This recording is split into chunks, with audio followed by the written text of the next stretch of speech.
Good morning. स्वागत है आप समूह का महात्मा गांधी शिक्षण संस्थान के यूट्यूब चैनल पर। आज हम वर्ग 7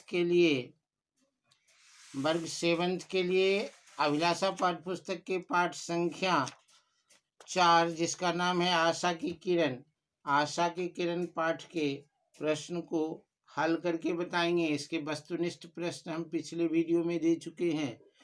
आज हम इसके सब्जेक्टिव आंसर को बता रहे हैं। तो माजिद चलते हैं प्रश्न की तरफ। प्रश्न 6 से है, माजिद क्या काम करता था? तो हम लिखेंगे माजिद पेपर बेचता था। दूसरा है बटुए में कितने रुपये थे? तो लिखेंगे बटुए में 9,000 रुपये थे। लघुत्तरीय प्रश्न है, माजिद को बटुआ कहाँ और कैसे मिला? माजिद को बटुआ सड़क पर मिला। जब वह अपना पेपर गाड़ी के पास दौड़ करके बेच रहा था तो गाड़ी के अंदर बैठे एक बच्चे पिछले सीट से बटुआ उठा करके सड़क पर फेंक दिया, जिसे माजिद ने उठाया। नीली गाड़ी वाले साहब को पुरस्कार के रूप में रुपये देने के लिए अम्मी ने क्यों मना किया? क्योंकि माजिद और उसकी अम्मी एक खुददार आदमी था जो कभी हराम की कमाई नहीं करना था, खैरात का पैसा नहीं लेना चाहता था। वह जब भी अर्जन के नाम पर सिर्फ अपने मेहनत के पैसे से विकास करना चाहती थी, मेहनत की रोटी खानी चाहती थी। इसीलिए पुरस्कार के स्वरूप दिए गए उस पैसे को माजिद की अम्मी ने लेने से मना कर दी। अब निबंधात्मक उत्तर में आएंगे।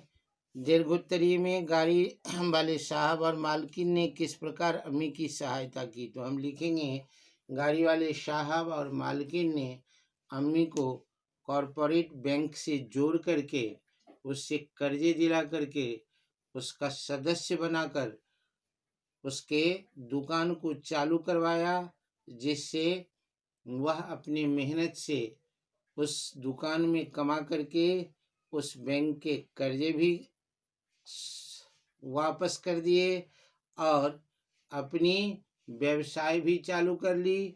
तो इस तरह से गाड़ी वाले साहब और उसके मालकिन ने उसे बैंकों से जोड़ करके ऋण दिला करके उसके व्यवसाय को चालू करके उसकी मदद की। रात भर माजिद के दिलो दिमाग में क्या लड़ाई चल रही थी?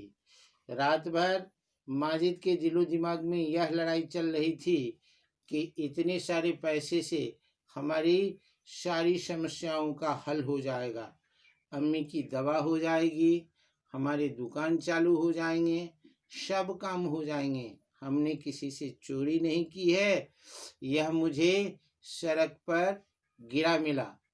लेकिन उसकी अंतरात्मा इस बात के लिए उसे गवाही नहीं, समर्थन नहीं देता था।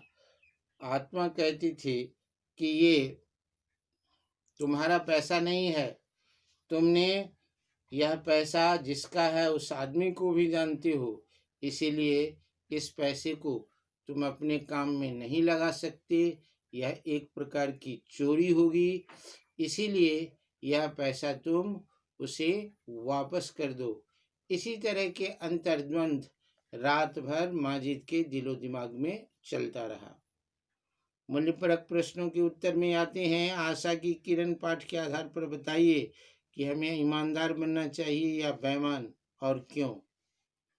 हमें ईमानदार बनना चाहिए, क्योंकि ईमानदारी के ही फल मीठे होते हैं। ईमानदार व्यक्ति ही अपने जीवन में अंदर से मजबूत होते हैं, उनके अंदर उनकी मनोबल ऊंचा होता है, मन की शक्ति हमेशा उसकी साथ देती है, वह हमेशा गौरवान्वित होकर के काम करता है। बेईमान व्यक्ति के अंतरात्मा हमेशा उसे धिक्कारते रहता है, मनोबल उसका नीचा होता है और वह कभी सही राह पर चलकर मेहनत करना नहीं जानता और हमेशा उसके कर्म में खोट होते हैं।